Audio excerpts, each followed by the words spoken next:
Silahkan Pak Heru. Selamat pagi, seizin Pak Gubernur, para deputi, Pak Sekda, dan seluruh peserta Rapim.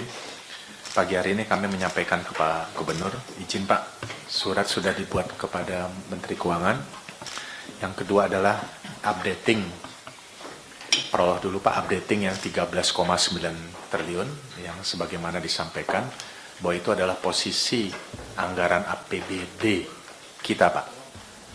Sekali lagi, anggaran APBD kita, tetapi itu bukan simpanan idle yang kita simpan tidak pernah tidak terpakai, tapi itu adalah saldo APBD per 2 Juni 13, sekian triliun.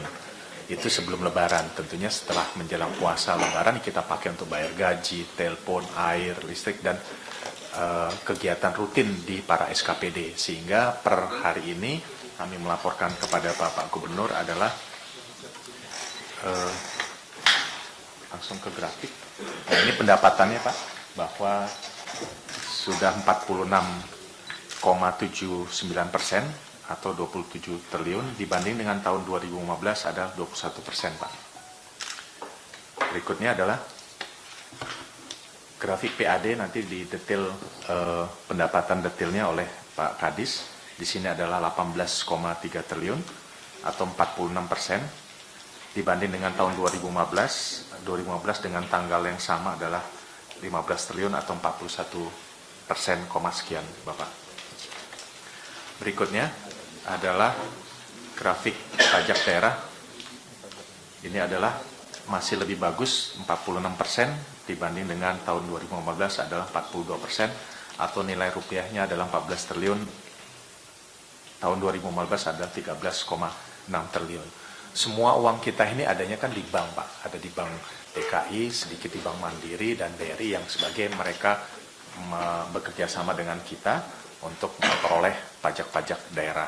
Sekali lagi Pak, terkait dengan kemarin paparan kalau namanya simpanan di bank umum, kita tidak, artinya kalau menurut saya itu agak salah, harusnya saldo APBD di bank umum. Jadi persepsi wartawan itu tidak salah. Kemarin perintah Pak Gubernur saya sampaikan, semuanya bertanya, Pak, berarti DKI menyimpan uang idle 13 triliun di bank. Bank mana Pak? Saya bilang itu adalah penggunaan kita hari ini, yang gaji kita, listrik kita hidup itu dibayarkan dari itu. Kami DKI tidak pernah ada uang idle. Bagaimana caranya menyimpan anggaran itu adalah melalui giro, melalui deposito Pak. Ke BPKD juga ditargetkan untuk penerimaan bunga, maka deposito kita maksimumkan. Dana giro yang setiap hari kami siapkan ada kurang lebih 2 triliun Pak. Ya, saya kira itu penjelasan saja. Ini kan memang ada niat aja lah. Ya. Ngomong sampaikannya nggak benar. So kalau dalam perusahaan yang sehat itu kalau kita bisa membiayain minimal 3 bulan dari kebutuhan gitu loh. Itu yang kita lakukan sebetulnya. Sebetulnya yang dimaksud dengan presiden itu adalah laporan.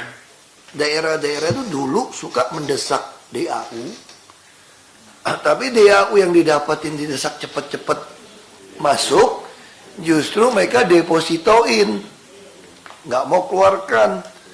Nah, sedangkan pemerintah kan terima pajak itu kan bukan langsung tok duitnya masuk, ya kan? Sekarang untuk apa saya kirimin Anda uang kalau Anda belum pakai? Kalau Anda belum pakai, ya lebih baik saya kirimin ke yang mau pakai dulu. Makanya dengan pola ini pun Menteri Keuangan tanya sama kita. Menteri sih ngerti dia orang keuangan.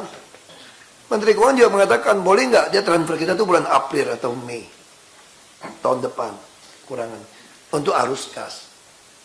Ya saya bilang kalau lelangnya kayak tahun ini sih masih bisa, kecuali lelang buat tahun depan berhasil dilakukan tahun ini.